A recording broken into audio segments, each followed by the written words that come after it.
আসসালামু আলাইকুম। আজকে আমরা কোরআনের ৫৪তম অধ্যায় সূরা আল কামারের দিকে নজর দেব। দেখব এর শক্তিশালী আখ্যানের গঠন এবং এর মূল বার্তাগুলো আসলে কি।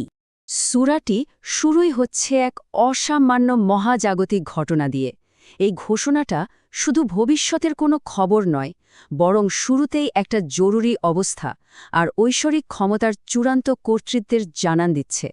তো এই যে অসাধারণ একটা সূচনা, এটা কিন্তু নিছক কোনো দৃশ্য না, এটা এই সূরার একেবারে মূল থিমটাকে সামনে নিয়ে আসে, আর তা হলো ঐশ্বরিক নিদর্শন এবং তার প্রতি মানুষের প্রতিক্রিয়া।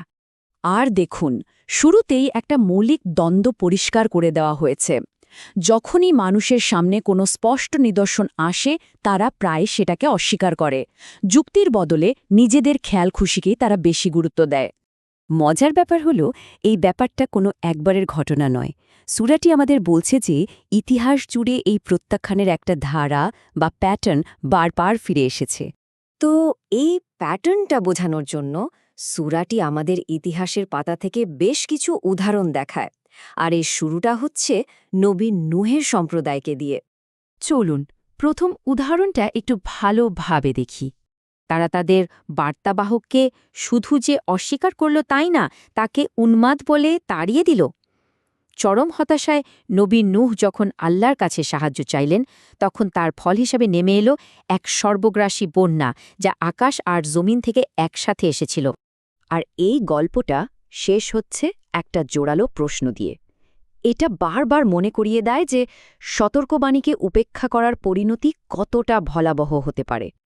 এই একই ধারা কিন্তু চলতেই থাকল।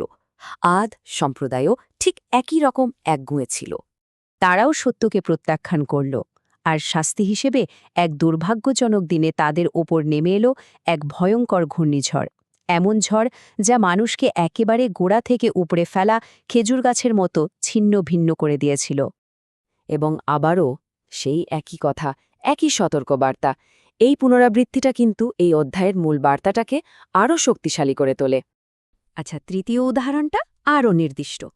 সামুদ সম্প্রদায়ের গল্পে একটা পরীক্ষার ব্যাপার ছিল।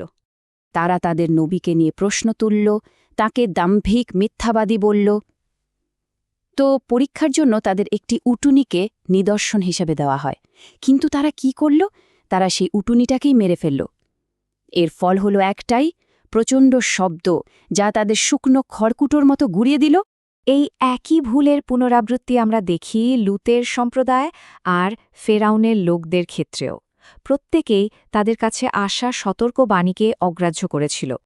লুতের সম্প্রদায়কে তাদের অবাধ্যতার জন্য পাথর বৃষ্টিতে ধ্বংস করা হয়েছিল। আর ফেরাউনের লোকেরা তাদের সামনে যত নিদর্শনই আনা হোক না কেন, তারা সবই অস্বীকার করেছিল। শেষ পর্যন্ত মহাপরাক্রমশালী সত্তা তাদের কঠোরভাবে পাকড়াও করলেন। এখন এই যে এতগুলো ঐতিহাসিক ঘটনা বলা হলো, এর মধ্যেই একটা বার্তা কিন্তু বারবার ফিরে আসছে, আর এটা খুব ইন্টারেস্টিং। ধ্বংসের এই বিবরণগুলোর ঠিক মাঝখানে এই আয়াতটা চারবার এসেছে। এটা একদিকে যেমন একটা আমন্ত্রণ, তেমনি এটা বলছে যে এর শিক্ষাগুলো বোঝা বা মনে রাখা মোটেই কঠিন কিছু নয়। ইতিহাসের পাতা থেকে গল্পটা এবার ঘুরে যাচ্ছে ভবিষ্যতের দিকে, সেই চূড়ান্ত বিচার দিনের দিকে, যার প্রতিশ্রুতি একদম প্রথম আয়াতেই দেওয়া হয়েছিল। সেদিনের একটা ভয়াবহ চিত্র এখানে তুলে ধরা হয়েছে। মানুষ কবর থেকে বেরিয়ে আসবে, ঠিক যেন ছড়িয়ে ছিটিয়ে থাকা পঙ্গপালের মতো, আর একজন আহ্বানকারীর দিকে ছুটে যাবে। আর যারা সত্যকে অস্বীকার করত, তারা আতঙ্কে বলে উঠবে, আজকের দিনটি বড়ই কঠিন। আর এখানেই দুটো একেবারে ভিন্ন পরিণতির কথা পরিষ্কারভাবে বলা হয়েছে। যারা আল্লাহ সচেতন, তারা থাকবেন জান্নাতের বাগানে, সর্বশক্তিমান অধিপতির খুব কাছে। আর অন্যদিকে সীমা লঙ্ঘনকারীদের মুখে হ্যাঁচড়ে টেনে নিয়ে যাওয়া হবে জ্বলন্ত আগুনে। তাহলে মূল কথাটা কি দাঁড়ালো? এই মহাবিশ্বের সব কিছুই একটা নিখুঁত মাপে চলে।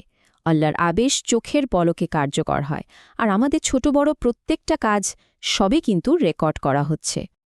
আর সবশেষে সূরাটি তার সেই পুনরাবৃত্ত প্রশ্নটি আমাদের সবার দিকেই ছুড়ে দেয়। এটি আমাদের ভাবতে বাধ্য করে যে ইতিহাস ও নিদর্শন থেকে শিক্ষা গ্রহণ এবং সতর্কবাণী শোনার ব্যাপারে আমরা কতটা আন্তরিক।